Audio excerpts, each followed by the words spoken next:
je vous propose une série de mini-vidéos face à la méconnaissance des mots. J'ai intitulé cet ensemble « Mots de société ». Je m'appuierai sur les événements d'actualité pour tenter de remettre un peu d'ordre dans l'usage des mots, prenant un peu de hauteur pour être la plus objective possible.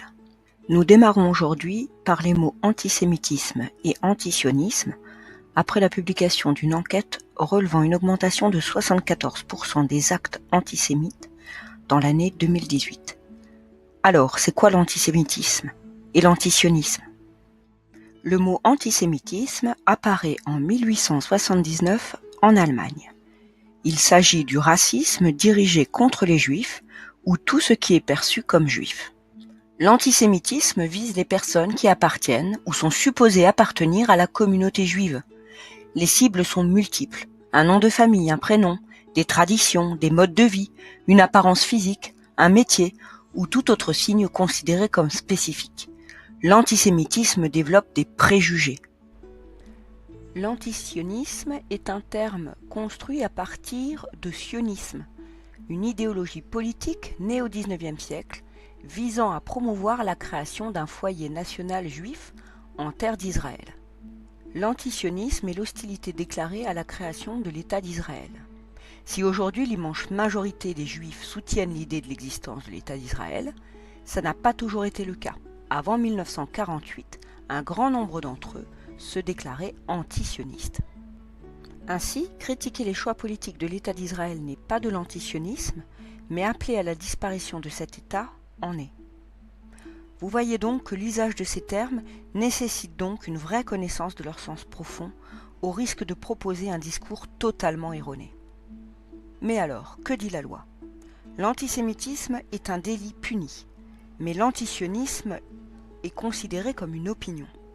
Ainsi, certains, pour éviter d'être poursuivis par la loi, remplacent le premier terme par le second. Les propos racistes et antisémites sont punis par la loi, car ils sont considérés comme un abus de la liberté d'expression. La loi distingue les propos privés des propos publics. Les propos privés sont tenus à domicile ou entre deux élèves dans un lieu clos, alors que les propos publics sont tenus par un auteur qui souhaite qu'ils soient entendus. Ceux relayés sur Internet ou sur les réseaux sociaux, comme sur Twitter ou Facebook, sont considérés comme publics, de fait, mais les mails, eux, sont considérés comme privés. La loi française distingue différents types de délits dans le cadre de la lutte contre le racisme et l'antisémitisme. Nous n'en développerons que deux, étant ceux que l'on trouve le plus souvent dans les tribunaux. Il y a tout d'abord les injures racistes. Ce sont des expressions méprisantes envers une personne ou un groupe de personnes en raison de leur appartenance à une ethnie, à une nation ou à une religion. Une injure est une attaque personnelle et directe. Si celles-ci sont faites dans le cadre privé, elles sont moins punies que si elles sont faites de manière publique. Mais attention, la critique d'une religion ou de la politique d'un État quel qu'il soit n'est pas considérée comme une injure en France, puisque notre État est laïque. Mais attaquer physiquement ou verbalement une personne en lui reprochant son appartenance supposée à une religion ou à un État est un grave délit.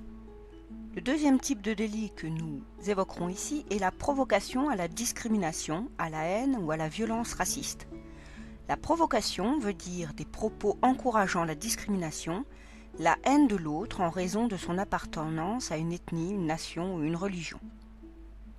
Enfin, si on parle d'antisémitisme comme l'hostilité envers des populations juives ou perçues comme juives, on peut se demander ce que c'est qu'être juif et qui c'est qu'il est. En réalité, le fait d'être juif est indépendant de toute pratique religieuse. On est juif si on est de mère juive, donc on ne peut pas parler de religion juive, mais de confession juive plutôt. Le judaïsme ne cherche pas à convertir. S'il est possible de devenir juif, cela est très difficile.